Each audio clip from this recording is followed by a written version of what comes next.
নিব এবং আমরা অলিগার্কদের থেকে কোনো টাকা নিব না। এটা হচ্ছে আমাদের ঘোষিত কথা।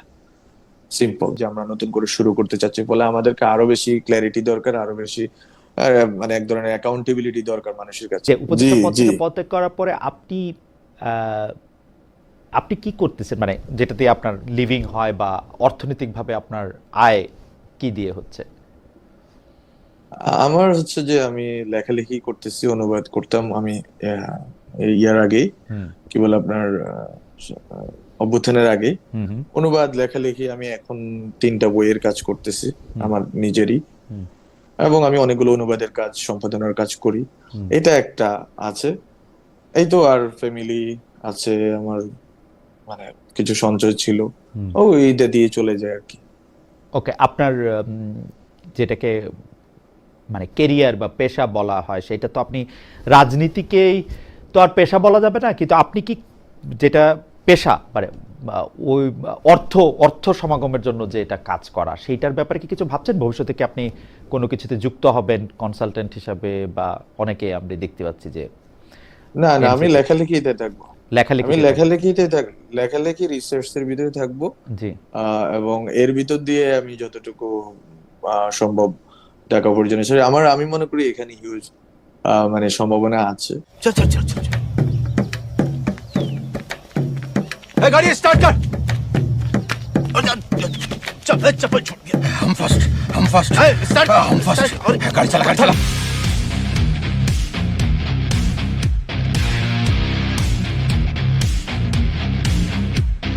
ভদ্রলোক বাংলাদেশে বসে বই লিখে জীবিকা নির্বাহ করতেছেন এবং অনুবাদ করে এবং হচ্ছে বই লিখে বেশ ভালোই আছেন, এবং বেশ ভালো আছেন বলতে কেমন ভালো আছেন, ওনার ভাই তো আমরা জানি, কিছুদিন আগে খবর আসছে, প্রথম আলো থেকেই পড়ি, এবং ওনার ব্যাপারে তো অনেক অভিযোগ শুনছি আমরা, উনি যখন উপদেষ্টা ছিলেন বেশ ভালোই নাকি শুনছি আর কি, বেশ ভালোই নাকি, হ্যাঁ, খবরেই আসছে। ওনার ভাইয়ের নাম হচ্ছে মাহফুজ আলমের ভাই হচ্ছে কি মাহবুব আলম বোধহয় ওনার নাম, হ্যাঁ মাহবুব আলম। উনি আবার জাতীয় নাগরিক পার্টির যুগ্ম আহ্বায়ক সম্পাদক।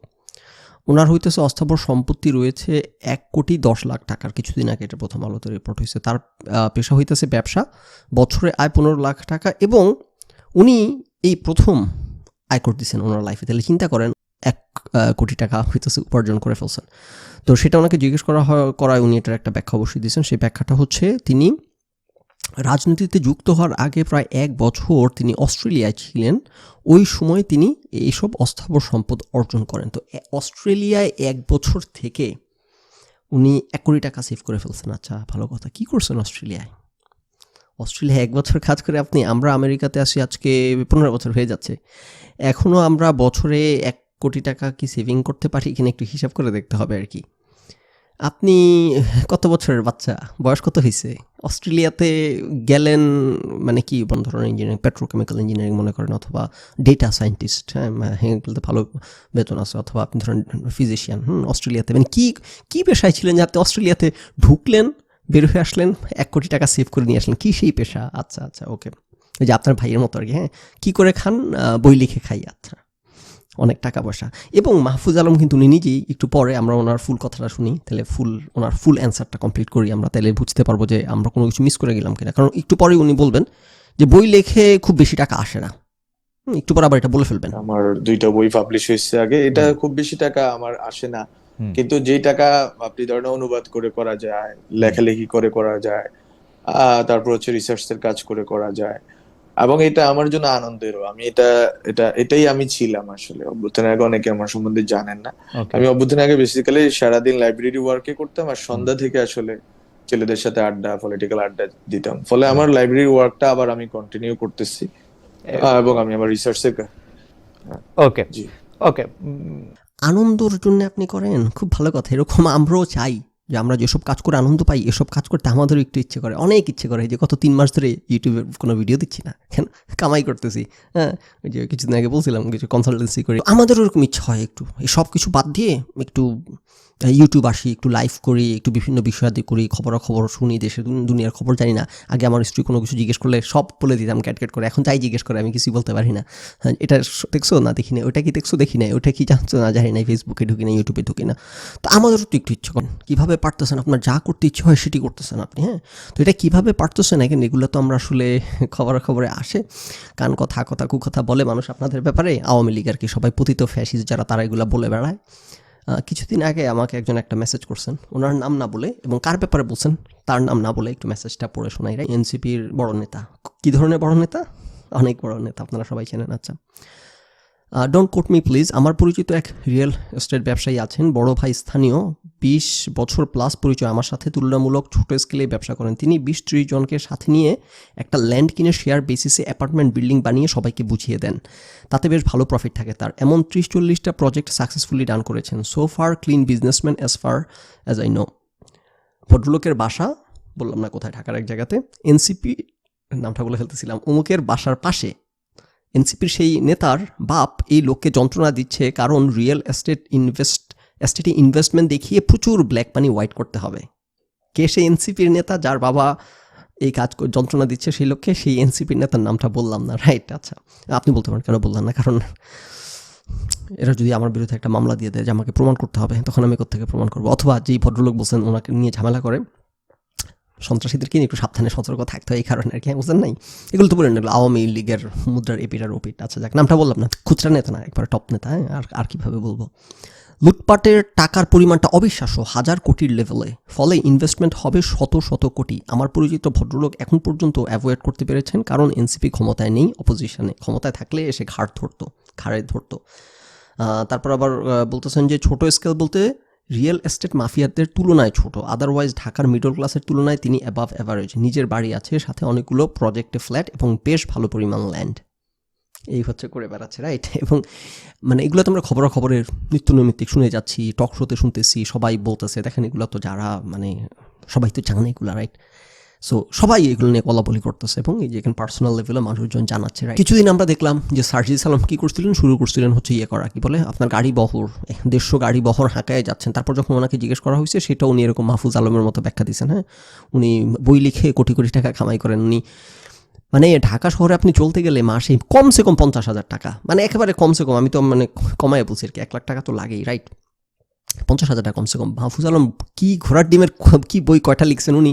প্রতি মাসে 50,000 করে, 3 মাস হইলে 1.5 লাখ, আপনার কি বলে, আপনার 1 বছর হইলে আপনার হইতেছে কত, 6 লাখ টাকা। এবং এই রেটে, একবার না, এককালীন থোক টাকা না, এই রেটে উনি উপার্জন করেই যাচ্ছেন। প্রচুর বেচা বিক্রি হচ্ছে। কী বই লিখছেন উনি? আপনারা কারা কিনতেছেন একটু জানান আমাদেরকে। মাহফুজ আলম ঢাকা শহরে ওনার বই বেচার টাকায় পায়ের উপর পা তুলে খাচ্ছে। তো এখন দেখেন, ওনার যদি কোনো কিছু এরকম হয়, উনি এমন জায়গায় উৎস থেকে আসে যেটা উনি শেয়ার করতে পারতেছেন না, তাহলে তো সেটা একটা প্রবলেম।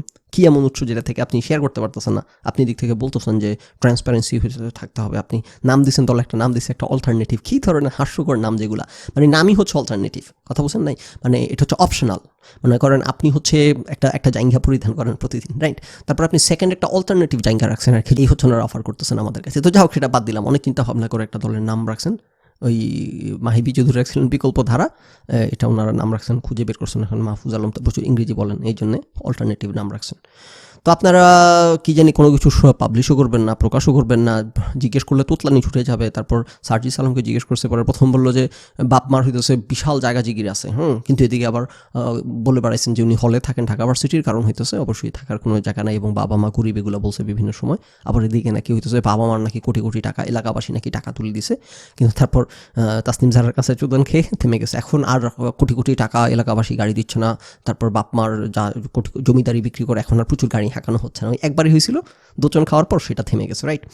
সো এগুলো তো আমরা সবাই জানি। হ্যাঁ, আপনারা বিভিন্ন ইন্টারেস্ট গ্রুপের কাছ থেকে, মানে আওয়ামী লীগ বিএনপি যা করে, রাজনীতিবিদরা যা করে আর কি। সো মানে এখন আপনি ওই যেটা বলছো না, সার্জিস আলম স্ট্যাটাস দিয়ে যে রাজনীতি করতে গেলে এগুলো করতেই হয়, সেটা আমরা জানি। রাজনীতি করতে গেলে ওই যে কোটি টাকার করতেছে, মাথায় পাড়ি দিচ্ছে, এখানে টেন্ডারবাজি করতেছে, চাঁদাবাজি করতেছে। এনসিপি সবচেয়ে বড় নেতাদের একজন আর কি, নাম বললাম না। তারপর মাহফুজ আলম হইতেছে, উনি বই লিখে, উনি ধুন্দু মাঠ। এখন দেখেন ব্যাপার হচ্ছে যে এনসিপির ওরা তো এখনো শিশু, ওদের এখনো তো খাওয়ার সুযোগ নেই, রাইট? খাবে থেকে ওরা একে আছে বিরোধী দলে, তার উপরে হইতেছে যে সরকারি দল, মানে 1.5 বছর সময় পাইছে একটু খাওয়া দাওয়া করার, তাতেই মোটামুটি চেটে পুটে খেয়ে নিছে। হ্যাঁ, ভাই সহ খাইছে, বোঝেন না? শুধু ওনারা খান না, ওনাদের ভাই, চাচা, মামা, চোদ্দ গোষ্ঠী খাইছে। এবং যা হয় আর কি, বাংলাদেশে যেমনি হয় আর কি, আপনি ধরেন যে বাংলাদেশে ধরবেন এমপি মন্ত্রী, তাদের নামে কোনো কোনো টাকা পয়সা নেই, সকল হইতেছে স্ত্রীর নামে, শাশুড়ির নামে, শ্যালকের নামে, 14 গোষ্ঠীর নামে, নিজের নামে কিছু নেই। পরের জায়গা পরের জমি ঘর বানাই আমি রই, আমি তো সেই ঘরের মালিক নেই, বুঝলেন না? এদেরকে পাটপাদেরকে নিয়ে এই গান লিখে গেছে হাসন রাজা, রাইট? সো এই হচ্ছে আর কি এনসিপির কাছে। আপনারা খুব একেবারে আশায় বা মানে গর্ভবতী হয়ে গেছেন, আপনারা একদম আশাবাদী প্রচণ্ড। আমাকে গালমন্দ কেন, আমি এদেরকে নিয়ে গালমন্দ করি কেন, আমি এদেরকে নিয়ে আশাবাদী নই। এগুলোতে এখনো ক্ষমতার ধারে কাছে ত্রিসীমানা যায় নাই, তাতেই অবস্থা। যখন এরা ক্ষমতায় যাবে, যদি এবং যখন যাবে না, হইতে যাচ্ছে না, তারা গন কেস, এনসিপি গন কেস। আপনারা এখন আমাকে গালমন্দ করতে পারেন অথবা যা ইচ্ছা করতে পারেন, আপনি কাগজে লেখা রাখেন। এনসিপি কখনো মেইন স্ট্রিম হইতে যাচ্ছে না। যদি কখনো হয়ে বসে, আল্লাহ না করুক, আল্লাহ মাফ করুক, যদি কখনো হয়ে বসে, তাহলে যে এরা কী করবে? ফ্যাসিজমের কথা বলেন, প্রতিপক্ষকে ব্যান করা বলেন, তারপর হইতেছে আপনার কি জানি বলে টুটি চেপে ধরা বলেন, আর হইতেছে খাওয়া দাওয়া বলেন। কী করবে সেটা আমাদেরকে আর ইমাজিন করে নেওয়ার দরকার নাই, স্যাম্পল ওনারাই দেখাই দিচ্ছেন।